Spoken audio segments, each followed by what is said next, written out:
मेरे जीवन के राजा, सारी महिमा हो तेरी। कांटों भरा ताज दूं ना भुला, ले चल मुझे कलवरी। भूला न दूं गत्समनी, भूला न दूं तकलीफ तेरी, भूला न दूं उल्फत तेरी, ले चल मुझे कलवरी।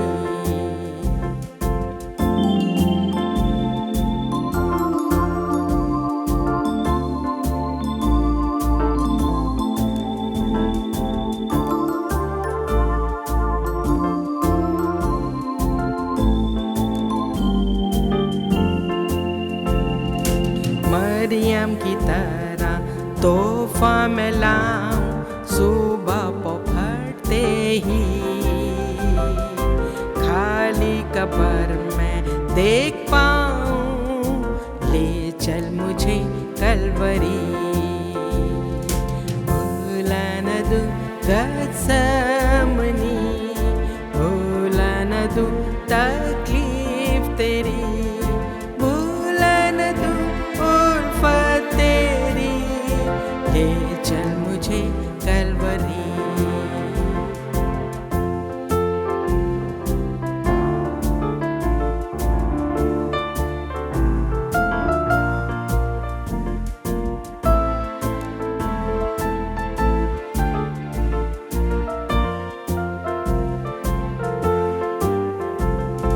रोजाना उठा मैं पाऊं प्रभु, तेरा वो क्रूस भारी। पियो दुखों का प्याला प्रभु, वो पीड़ा जो तूने सही। भूला न दूं गत्समनी, भूला न दूं तकलीफ तेरी, भूला न दूं उल्फत तेरी, ले चल मुझे कलवरी। ले चल मुझे कलवरी, ले चल मुझे कलवरी। जल्दी आने वाले यीशु मसीह के नाम में आप सभी का नमस्कार। इस समय आइए हम परमेश्वर के वचन को हम ध्यानपूर्वक सुनते हैं। जब परमेश्वर ने जब इस सृष्टि की सारी चीज़ों को सृष्टि किया, तो परमेश्वर ने चाहा कि हम सब परमेश्वर की उपासना में आगे बढ़ें, परमेश्वर से अपना मिलन यानी कि अपना संबंध हम अच्छा रखें।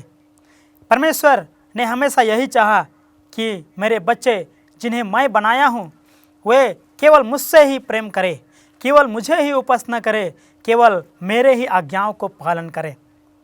लेकिन आज हम ऐसे टॉपिक जिसमें हम सीखेंगे, उस टॉपिक का नाम है दिखावा धर्म। और हम जानते हैं कि यशायाह ने अपने पुस्तक में लिखा कि उन्होंने कहा कि तुम्हारे विषय में यह भविष्यवाणी ठीक की गई है कि ये लोग तो होठों से मेरा आदर करते हैं, परंतु इनका मन मुझसे दूर रहता है।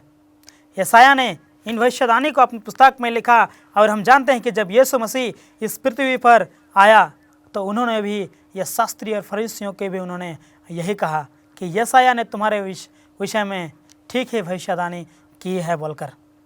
मेरे प्रियो, आज का इस वचन को हम सुनेंगे जिसमें हमें यह जानना है कि हम अपने मन से, अपने पूरे हृदय से हम परमेश्वर के पास आते हैं या केवल हम दिखावा करने के लिए आते हैं। मेरे प्रियो, परमेश्वर हमसे प्रेम करता है और इसीलिए वह नहीं चाहता है कि हम उससे दूर जाएं। एक बार एक प्रचारक इसी विषय को लेकर उपदेश दे रहा था, जो उसका टॉपिक था कपटियों, और इसका मतलब है नाटक करने वाला। जब वह प्रचारक लोगों को प्रचार कर रहा था तो उन्होंने अपना कोट को उतार दिया, और जैसे ही उन्होंने अपना कोट को उतारा तो उसके जो अंदर के जो कपड़े थे वे पूरे फटे हुए थे। और उस चीज़ से वह प्रचारक लोगों को यह समझाना चाहा कि हम बाहरी ओर से हम बहुत ही अच्छे होते हैं, लेकिन भीतरी ओर से हम बहुत ही गंदे होते हैं। यानी कि हमारे मन में बुराइयां भरी हुई रहती है, हमारे अंदर प्रेम नहीं होता है, हमारे अंदर केवल नफरत होता है, हमारे मन में, हमारे दिल में नम्रता नहीं होता है। इन सारी चीज़ों को लोगों को इस प्रचारक ने समझाने के लिए सोचा। और जब हम देखते हैं कि ठीक इसी तरह हम लोगों के जीवन में हम देखते हैं कि बाहरी ओर से बहुत ही अच्छे व्यवहार करते हैं कई सारे लोग इस संसार में, लेकिन उनकी व्यवहार, उनकी जो असली चल चलन को जब हम देखते हैं तो हम सोचते हैं कि वे कितना ऐसे गिरे हुए लगते हैं बोलकर। लेकिन हमें समझना है कि परमेश्वर जो है वो हमसे बहुत ही प्रेम करता है और हमसे वह नहीं चाहता है कि हम दिखावा धर्म करें, दिखावा प्रेम करें परमेश्वर के पास आकर। यहाँ तक कि परमेश्वर हमसे यही चाहता है कि हम न्याय से काम करें, हम पूरी मन से, पूरी हृदय से हम परमेश्वर के समीप आएँ, सिर्फ शारीरिक तौर से लोगों को दिखाते हुए नहीं। यीशु मसीह ने भी ऐसे लोगों के विषय में कहा कि ऐसे लोग रंग किए हुए वो कब्रों के समान हैं। और हम जानते हैं कि कब्र किस प्रकार होता है कि ऊपर से जब हम देखेंगे तो कलर से भरा हुआ रहता है, बहुत ही कलर, अच्छा अच्छा डिजाइन कलर लगा देते हैं। लेकिन जब हम उसके अंदर जब हम खोद कर हम देखेंगे तो वहाँ पर हम देखने के लिए यही मिलेगा कि हड्डियाँ सब रहेगा और हमें बदबू वहाँ से आएगा। मेरे प्रियो, इस चीज़ से हमें समझना है कि परमेश्वर जो है वह हमसे दिखावा नहीं चाहता। परमेश्वर जब इस पृथ्वी पर आया तो वह दिखावा का धर्म, दिखावा का कार्य कभी भी नहीं किया। वह हमेशा अपना पिता को पहला स्थान देता और लोगों को प्रेम करते हुए, लोगों को दया दिखाते हुए, लोगों को सहायता करते हुए, बीमारियों को चंगा करते हुए वह आगे बढ़ता गया। इन सारी चीज़ हमें एक उदाहरण की तरह हमें मिलता है कि यीशु मसीह हमसे सच में क्या चाहता है। मेरे प्रियो, आज के ज़माने को हमें ज़्यादा ध्यान नहीं देना है और परमेश्वर के वचन जो है इसे हमें ज़्यादा गौर करना है कि हमें नम्रता होना है, हमें दयालु होना है, हमें परमेश्वर के प्रेम को अपनाना है।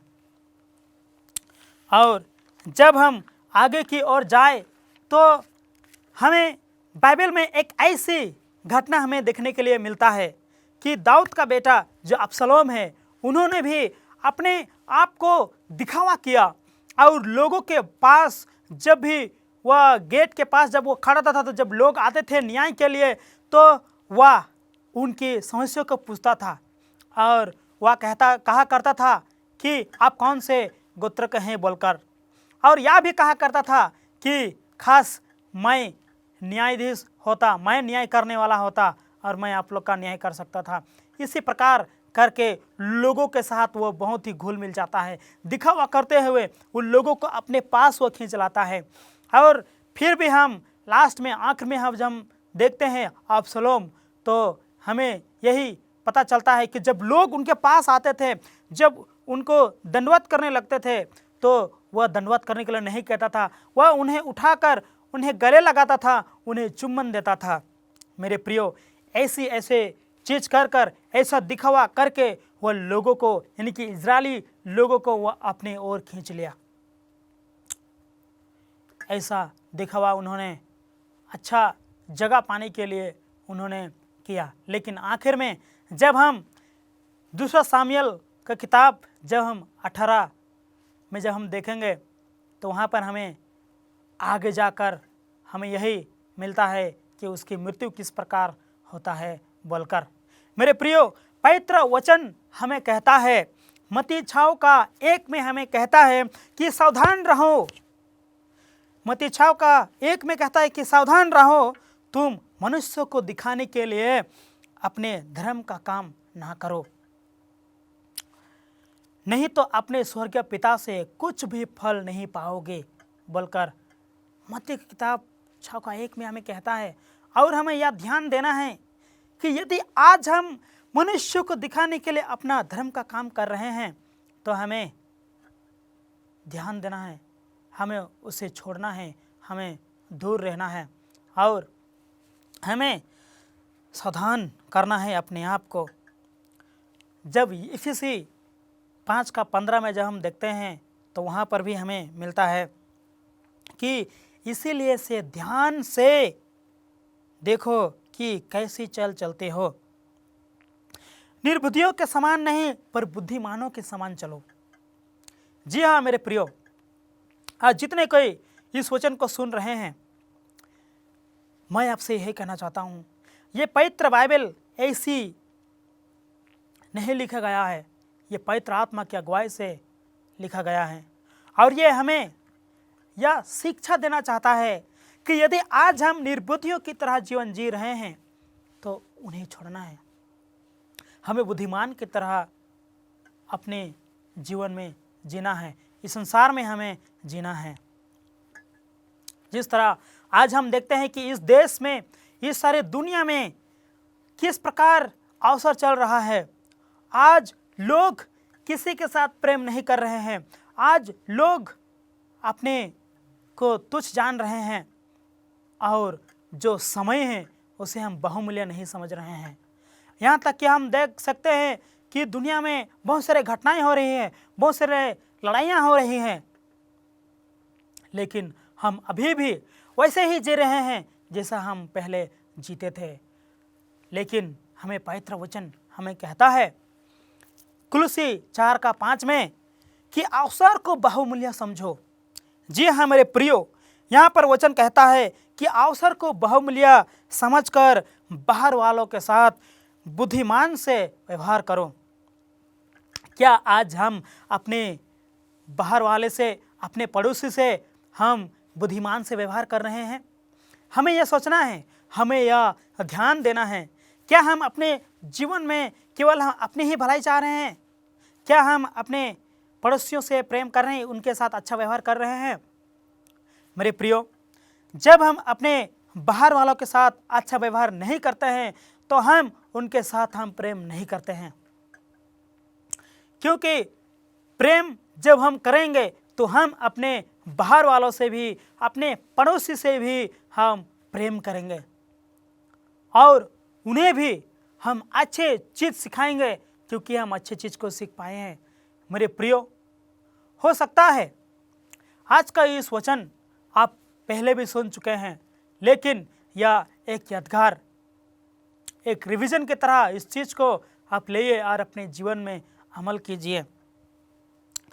ये बहुत ही अच्छा हमें कहता है कि अवसर को बहुमूल्य समझकर, अवसर को बहुमूल्य समझकर हमें ध्यान देना है, हमें सोचना है और अवसर को बहुमूल्य समझना है और बाहर वालों के साथ हमें बुद्धिमान से व्यवहार करना है।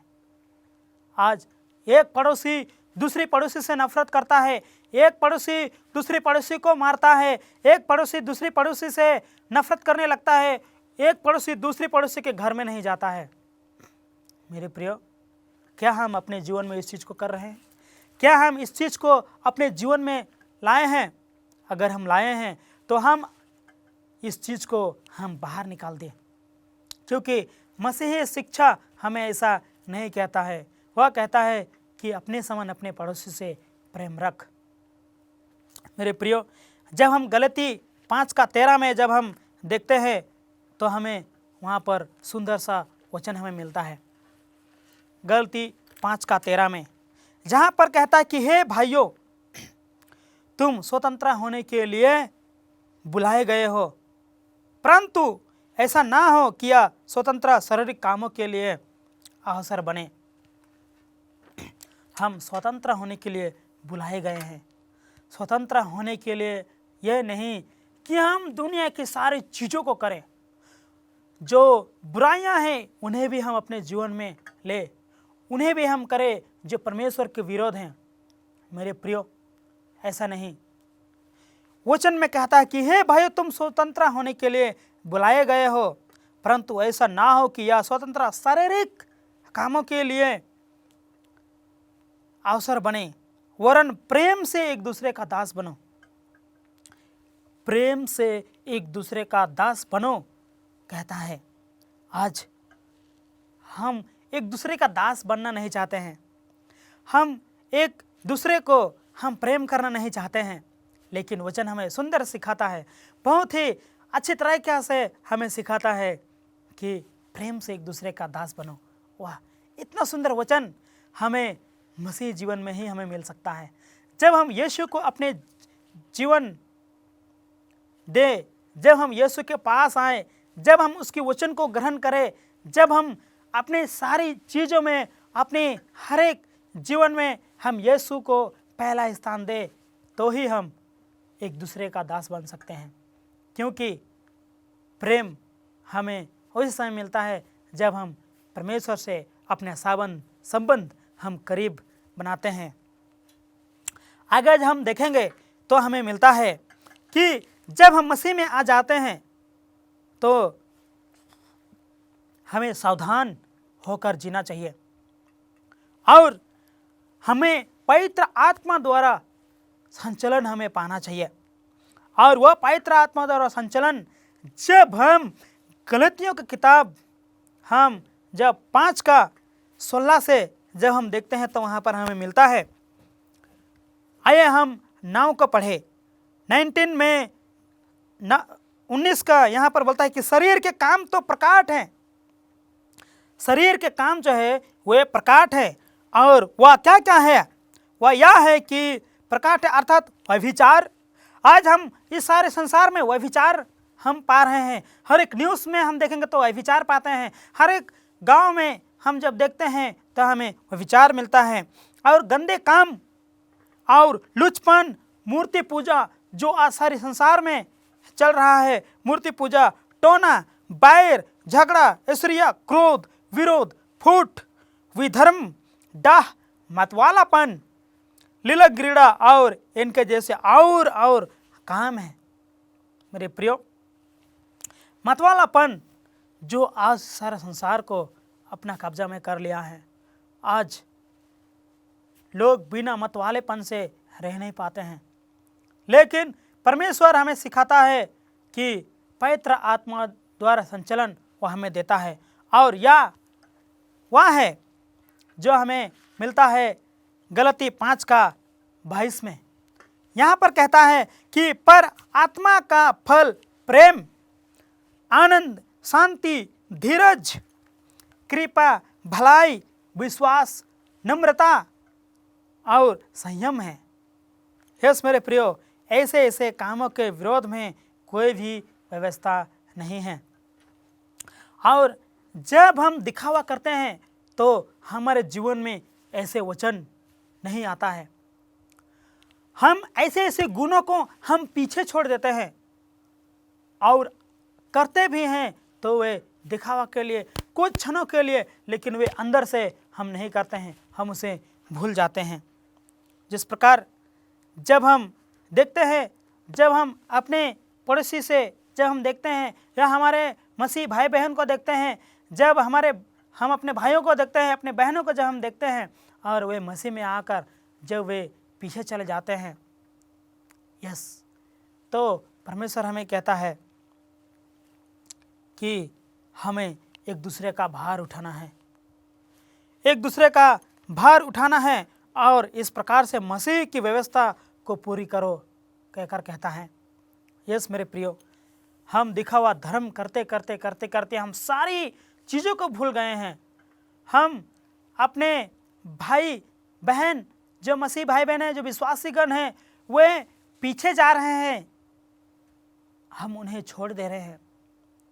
आइए हम उन्हें वापस लाए, हम उन्हें अपने जीवन में हम परमेश्वर के वचन को उन्हें बांटे और उन्हें यह संतर्क करे और उन्हें यह हम समझाएं कि किस प्रकार हमें मसीह में हमें दृढ़ रहना है, किस प्रकार हमें इन सारी दिखावा धर्मों से हमें सावधान रहना है और हमें परमेश्वर के करीब हमें रहना है।